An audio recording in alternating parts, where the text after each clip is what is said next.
Fa mitondra hetsika goavana ihany koa ny Orange Madagascar amin'izao vanim-potoana ny fialan-tsasatra izao, miaraka amin'ny fikamanana Wake Up izay ho tontosaina ny faha-fito amby roapolo ny volana septambra ho avy izao.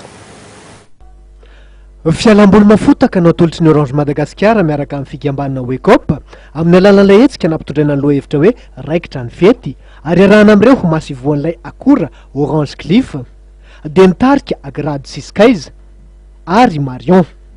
Amin'ny 7 septambra ho avy izao etsy amin'ny toeram-piantsonana Coliseo Metsetsunjombe no natotosaina ty hetsika entina indrindra hamaranana ny fialan-tsasatra ity. Reo no artista ao anatin'ny tontolon'ny mozika tanan-dehibe, anisan'ny tena ankafizin'ny tanora indrindra amin'izao fotoana izao dia ny rap sy R&B zay dia mahatonga ny Agrady Siskaiza izay manao rap ary Marion manao ny R&B. Fanampiako ihany koa hoe anisan'ny resa lahatra ny Orange Madagascar ihany koa satria io mozika io anisan'ny tena enon'ny tanora be indrindra amin'izao fotoana izao eto Madagasikara.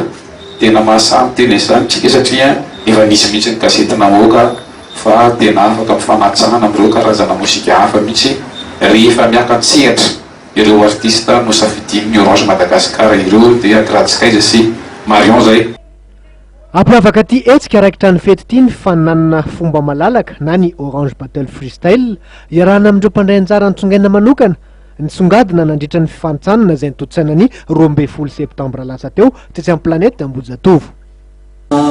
Izy efatra amin'ny rahalahy no hanao demi-finale dia sady isy finale amin'ny fotoana io dia izay mahazo ny voalohany amin'io zany no hanao finale amin'ilay finaliste faharoa izay hoatany 29 novembre.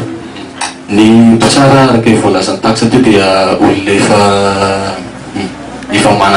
mana-talenta amin'izay ary nasiana ihany koa ilay hoe tsisy fiangarana amin'ilay fandehanana izy.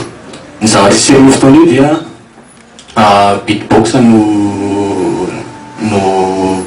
no feokira anaovan'ny zala ny demi-finaliste sy ny finaliste.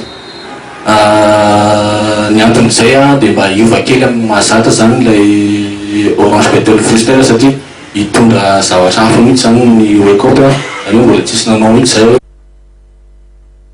Ahitana fanentanana maro samihafa toy ny fampisehoana beatbox, Orange Battle Cover, ny fanentanana DJ sy ny fampisehoana iarahana amin'ireo mpanakanto misolo tena ny Orange Cliff ary ny fananana maro samihafa mety ahazon'ireo mpijery goodies Orange.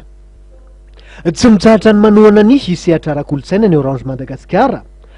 Sainga miavaka ty hetsika iray ity satria dia ny Orange Madagascar no voalohany manohana ny mpanorapy sy ireo mpisehatra amin'ny mozika ny tanan-dehibe tao anatin'izay 20 taona nisian'izay hita eto Madagasikara.